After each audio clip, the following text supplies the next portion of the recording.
ما جوانان شهر روغون، شهرمردان شهر روغون، افسران احتیاطی شهر روغون سلام خود را به مردمی واروغ میرسونیم، به مردم اسپاره سلام خود را میرسونیم.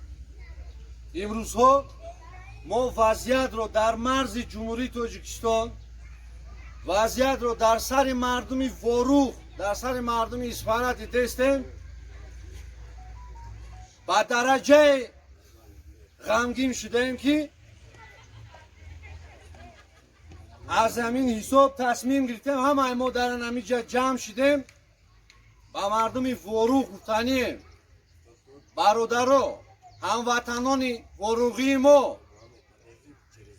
رو افتاده نباشین، زیغ نباشین.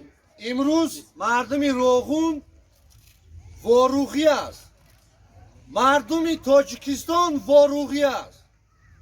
ما با شما مردم واروغ تمام شهرمردای روغون آماده‌اند که این امروز افسران احتیاطی آماده‌اند برند جان خود را برای یک پارچه زمین مرز تاجیکستان جان خود را فدا کنند. واروغ ما با شما